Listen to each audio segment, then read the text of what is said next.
ये पूछ रही हूं कि जब हम रजाकार पर बात कर रहे हैं, खरगे साहब के परिवार के साथ किसने गलत किया, किसने अत्याचार किया, तो हम सिंपल रजाकार क्यों नहीं कहते? ये क्यों कहने की जरूरत पड़ रही है कि इसका मतलब ये नहीं कि पूरा का पूरा मुस्लिम समुदाय बुरा है? ये तो नहीं कहा था मुख्यमंत्री योगी आदित्यनाथ जी ने। उन्होंने सिर्फ रजाकार शब्द का इस्तेमाल किया, मुसलमान अपने आप लोगों ने जोड़ लिया। क्यों?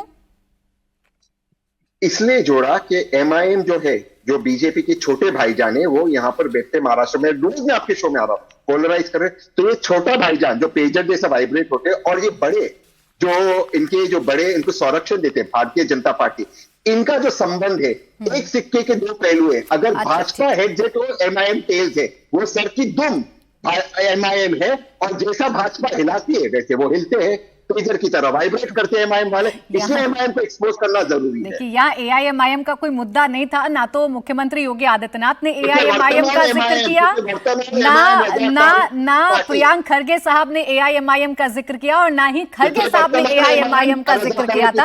आप सिर्फ तहसीन पूनावाला जी कर रहे हैं। लेकिन चलिए, संबंध समझाइएगा। बस मैं शहजाद पूनावाला जी आपके पास आ रही हूँ। मुझसे एक बात बस मुमताज आलम रिजवी जी से समझनी है। मुमताज आलम रिजवी साहब, रजाकारों का नाम ले देने भर से क्या मुस्लिम वोटों का नुकसान या मुस्लिम वोटों का बिखराव इस देश में संभव है? नहीं, मुझे लग रहा है कि बिल्कुल ये मुमकिन नहीं है, संभव नहीं है, क्योंकि रजाकार जो है, देखिए, जिन रजाकारों का जिक्र हो रहा है वो पहले हमारे भारत का हिस्सा नहीं थे।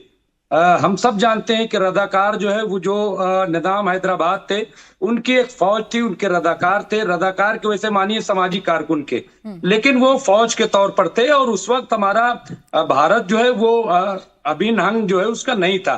बाद में आपने देखा होगा कि 3 दिन का संघर्ष चला और उसके बाद वो शामिल हुए।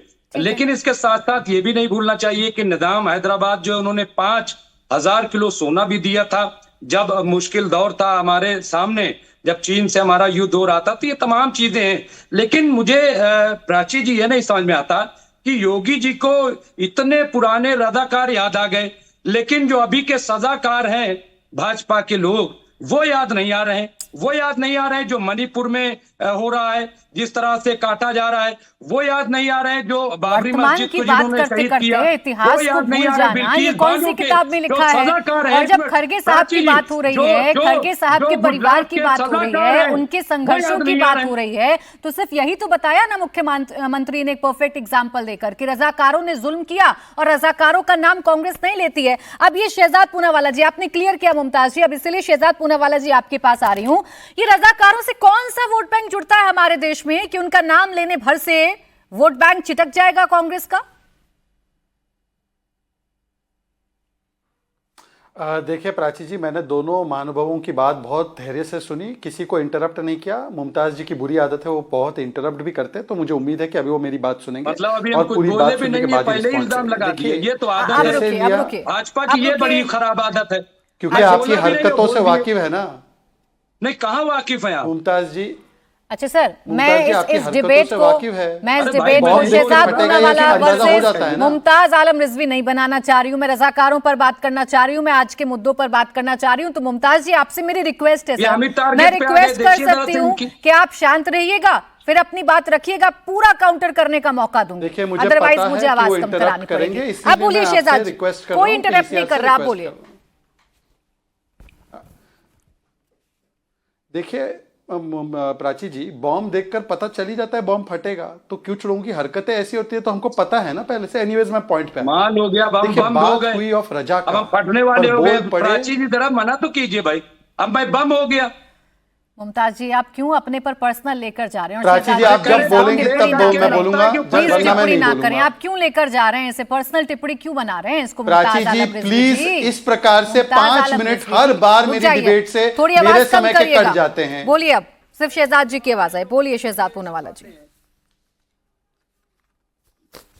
देखिए, कोई बोल रहा है रजाकार, पर बोल उठे वोट बैंक के कलाकार, बोल उठे औरंगजेब अफजल के पैरोकार, बोल उठे इलाहाबाद के जो सबसे बड़े अदाकार, इनको क्यों इतनी समस्या होने लगी?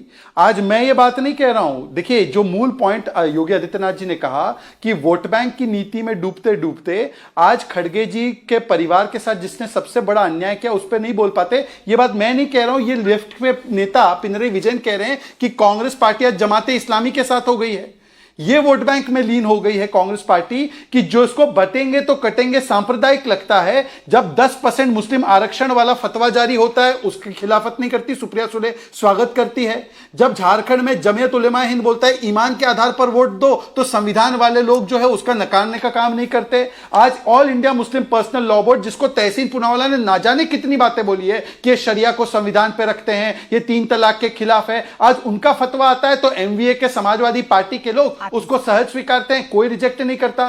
पर इनके लिए बीटीके मतलब बटेंगे कटेंगे ये तो बड़ा कॉमनल है। एक बार तहसीन जी से बोलिए कि गेरुआ के विषय में जो बोला खड़गे जी ने, ये कोई और रंग के बारे में क्यों नहीं बोला? मतलब सन्यासी राजनीति में ना आए, कोई मौलवी और मौलाना के बारे में क्यों नहीं बोला? मठाधीश बांटेंगे काटेंगे ये पोस्टर आ जाता है, मठाधीश माफिया होता है, मौलवी के बारे में कोई नहीं बोला। और हिंदू धर्म धोखा, देवता भगवान नहीं, हिंदू टेरर, हिंदू आईसिस, राम मंदिर प्राण प्रतिष्ठा नाच गाना, ये बयान जो है ये तो हिंदू मुस्लिम बढ़ाने वाले बयान, एकता को बढ़ाने वाले बयान। पर आखिरी बात तहसीन ने बोला कि असद ओवैसी रजाकारों के वंशज है। अरे भाई तहसीन, अगर